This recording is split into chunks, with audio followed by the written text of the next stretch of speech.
Nabuhay na naman nga po mga idol ang trade ni Giannis Antetokounmpo bago pa man pumasok ang off-season matapos yung balita ni Shams Charania ng ESPN na open na ang front office ng Milwaukee makipagnegosasyon sa kanilang superstar. Mas interesado nga ngayon ng Milwaukee na makakuha ng mga batang player na papasok sa 2026 NBA Draft kesa panatilihin sa lineup si Giannis Antetokounmpo. Ibig sabihin, plano ng Milwaukee simula na ang pag-rebuild ng lineup at isa sa mga teams na balak kausapin ng team sa isang negosasyon ang Boston Celtics na meron rin namang planong magkaroon ng malaking pagbabago ngayong off-season.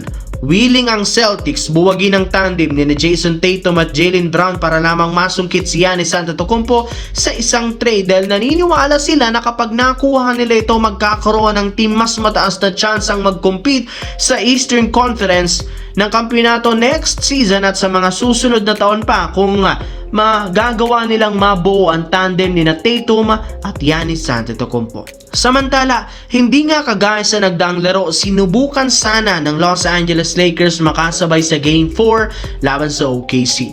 Lumamang pa nga sana pagdating sa fourth quarter ngunit sadyang kinapos na naman sila sa dulo matapos matalo 115-110 kung saan hindi dito naging sapat ang nagawang laro ni LeBron James, Austin Reeves at Rui Hachimura. At dahil sa nangyari, nawalis nga sila sa serye ng OKC Thunder at eliminated na sa playoffs. Makakapag-focus na ang team sa gagawing plano ngayong offseason at ang pinakauna nila ditong gagawin ang pagtanggal sa mga manlalaro. Maraming player ang Lakers ngayon na posibleng mawala sa team katulad ni LeBron James, Rui Hachimura, Luke Kennard, Maxi Kleber at si Jackson Hayes na tapos na ang kasalukuyang mga kontrata at magiging isa ng free agent sa offseason. Questionable ang future ng iba nila mga player kagaya ni na Austin Reeves, DeAndre Ayton at Marcus Smart na meron na lamang player option habang si Dalton Knecht mayroong team option. Kaya posibleng majority sa mga ito hindi na bumalik pa sa kanilang koponan.